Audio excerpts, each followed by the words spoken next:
Defensive Player of the Year. They call it the DPOY, even though it should be the DPOTY, but whatever. I'm looking forward to this one, man. For some reason, I did not put a guard in here for one simple Me reason. neither. Fuck guards on like all these like how come centers always win this award? Because they play the most fucking important defensive position. What do you mean? Exactly. Why? Like, Yeah. like Yeah. don't come Listen, at me. I don't need to tell you how I feel about rim protection. So No, yes. If I mean, we should just change. We should create an award, the James Piercy Rim Protector rim of the protection Year. awards. Oh yeah, give it to me. You should start a company that has like a security system for the rims on people's cars because that's how into rim protection you are. I want to hear your third. I want to hear who gets your third place defensive player of the year vote. All right. So when I looked at this, I looked at two things. I looked at individual D Raptor. You know, I leaned on Raptor pretty heavily for this exercise in general. It's better than box plus minus, I think. Yeah, you know, it's just a good compound. Like I you know that I don't believe that any one metric is like a Bible. You don't either. But like if I didn't have time to look at them all. You know, I didn't have time to cross reference them all. I literally wrote 5 articles today. Like, what do you want from me? Yeah, it's also I don't have the money to pay for all the other good ones. Then yeah, right, exactly. So I just went with Raptor today. But so I looked at D Raptor and I looked at the team's defensive rating.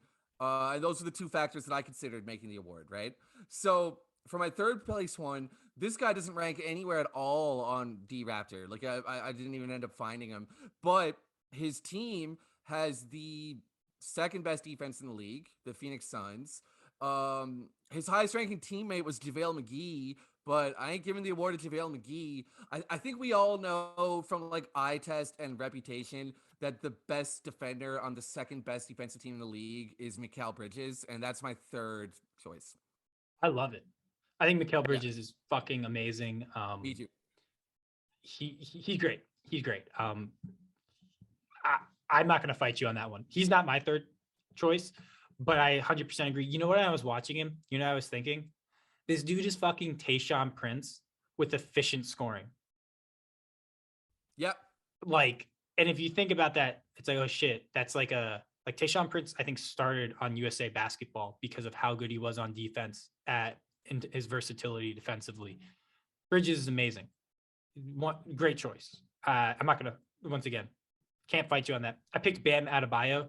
He might have been my number one choice if he hadn't missed as many games, but Adebayo's ability to defend the rim, defend on the perimeter, stay with guards, can't get beat in isolation, can't get beat on post ups. He's I think he's the best in the league at every component of defense when you add it all up. Is he the best rim protector? No. Is he the best isolation defender? No. But I don't think there's anyone that's as close in those two things and how good they are at it. And the fucking Heat are a really good defensive team.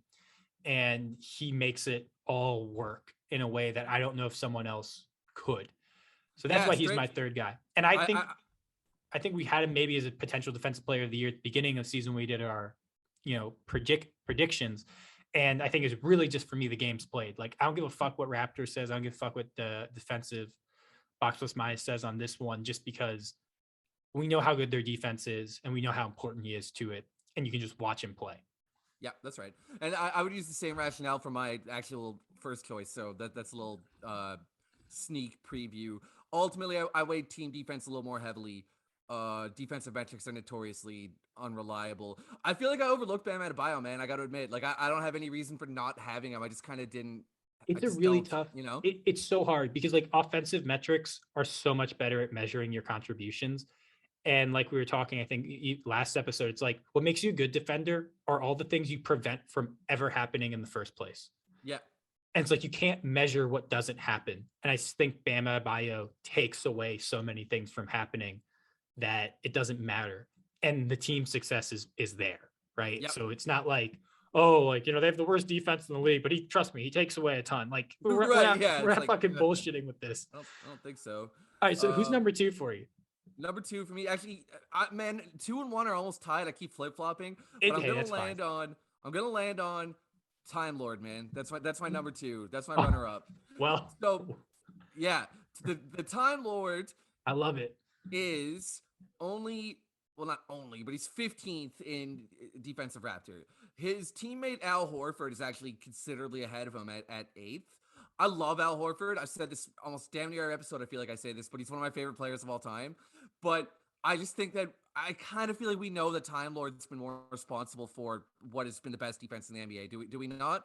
You can make the same argument for Marcus Smart, but I just feel like Williams has been the anchor, and he yeah, he's my runner I'll up. say this. I'll say this. Al Horford is eighth in defensive Raptor because of Time Lord. Exactly. That's my But suspicion as well. Yeah. it's not even a suspicion. Like I wouldn't even say it's suspicion. That's the stone cold truth. Like Yeah. I'm sorry, if you were to have them switch roles, who's gonna be bet? Like what's gonna happen to their defense, right? Like also the Celtics. We were talking about team defense when they switched Williams' role to cover the guy in the corner and be kind of the help side anchor and switch a ton. That's when their defense took off and they just literally That's right. started. They literally like I want to like sound disgusting, but they literally butt fucked the league after they did that. Like Yeah. it's And literally what happened. and that's why he's the guy, because like he's the one with the unique characteristics. You know what I mean? He's the one that can be that weak side anchor because he's got enough length and verticality to get weak side blocks, and he's got quick enough feet to double back. Uh Horford is a really good stationary rim protector, but Williams is the one that's making that work. Yeah. Yeah, I have him second also. So like, There you you go. know, Yeah. so we're right there on And I that bet we have one. the same winner too. I mean, do you have Rudy Gobert? I certainly do. Because Yeah, I do. I just the metrics say he's by far Raptor especially thinks he's by far the best defensive player. One thing that I think gets underrated is defensive rebounding. Like I'm not going to put a huge amount of stock in guys that are good rebounders because you can kind of juice those numbers. But Gobert is the best defensive rebounder, and he might be the best rim protector. Like I just don't know how you can like those. He finishes defensive possessions just in a way that no one else does. Yeah, man. And he's great. Sorry. He's great. He's just Yeah, he is. fucking great. Like, if people might be tired of voting for him defensive player of the year, but it's like, dude, he's probably the best rim protector in NBA history. Like, I know He's people be definitely like, up there, right? if people be like, oh, Hakeem, blah, blah, blah, all these guys. I'm like, no, like, you understand, like, being a rim protector in today's NBA is so much fucking harder than it was Yeah, back then. Like, I'm sorry. Like, it's just the guys are more athletic. They're more dangerous from deep. You have to be able to recover and do all these things. Like Gobert is just the fucking greatest rim protector probably in the history of the league. yeah, And there's a reason the Jazz have a shitty defensive roster and they're not a complete shambles on that end. It's because they can just put him back there and he's improved dramatically in isolation. There's nothing you can say bad about his defense outside of the fact that you just are xenophobic. yeah, yeah. I wanted to make that same point. Is that like, I mean, I wrote about the Jazz for a lot of the season, and man, they, almost every player on the team is a plug, with the exception of Royce O'Neal is a good defender. But again, the guy's only 6'5", so like he's limited. He's good. He puts in a lot of effort. He's really high IQ. He does his best, but he is only 6'5". So there are certain matchups that he just kind of can't really contain. And outside of him, like Bogdanovich sucks. Conley does his best, but he's too small. Mitchell sucks. Ingles got hurt and he was sucking because he's getting old. Clarkson. Like on defense, I mean. All these Yeah, guys yeah. are talking on defense. Yeah, no, Yeah. and Clarkson as well. Wait, Clarkson sucks. did you see the thing that Josh Hart posted No, I don't about think Joe so. Ingles? He sent Joe Ingles like a message. Oh yeah, I did. He goes, "What's your vert?" And Joe Ingles responds, 44%. from deep. Yeah, it's just the greatest, Yeah. literally the funniest response ever. Yeah, I had to send that one to my up until recent co-site expert Matt Giles. Shout out to Matt because we've been covering the Jazz, for a while, and that made me laugh. Yeah, it's good. I wanted to say this, picking up on one of your points. It's true that I think we've sort of overcorrected with rebounding to some extent, where like it used to be, when we were growing up, when I was growing up, especially, like rebounding was a huge part of how we valued players. Like leading the league in rebounds was only a little less than leading the league in points, really, and of course that was silly. right? But by now, people brush it off like it's nothing. It's like it's still how you end a defensive possession and convert back to offense. Like it still matters a lot, right? And Gobert gets so many rebounds in large part. We talked about this recently, I think, actually, but because he stifles attempts and then he collects them, and like that's more valuable than blocking a shot only for it to go out of bounds, right? Yeah, or like, but also just people don't realize how difficult it is to contest shots and also get the rebound. Yeah, Like right, that is exactly, like go play pickup, go contest a shot, have them and get then it grab off, it. and then grab the rebound. It's really Yeah, fucking hard to do that. Like yeah. you have to I be some special player. The master of it was Tim Duncan, and it's no surprise that defensive metrics really shine on Duncan. Like if he has a case for best rim protector in NBA history, probably. A And better one than I think people would guess, just because he didn't rack up crazy block totals, no, but unless it that's was the because Nets in he the often finals. he would stay vertical, stifle the shot, collect it. Best Fantastic. possible outcome. Yeah, I just think with Gobert, it's like what are we doing here? Like, let's not just Yeah. be like someone else needs the award. No. Someone else doesn't need. Someone else can earn the fucking award, but like Yeah.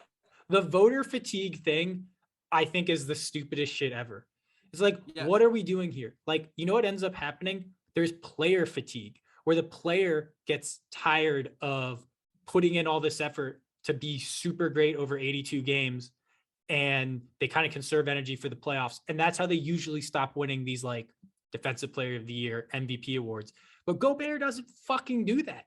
Yeah. Like, To me, it's like, oh, I'm sorry. I thought it was defensive player of the year. I didn't realize that winning the award somehow affects your ability to win the award again. Like, that doesn't make sense. Like defensive player of the year. Who was the best defensive player this year? That's what I'm looking at. yeah, I don't give a fuck what you did the year before. I don't give a fuck what you do the year after. What happened this year? Gobert. It's always Gobert. It's gonna be Rudy. It's gonna be like 2045. Rudy Gobert is gonna be out there with a cane, one arm up, and Yeah, swatting shots, exactly. and we're gonna be like, "What the Illegal. fuck is going Yeah. on?" He's still the best rim protector in the league.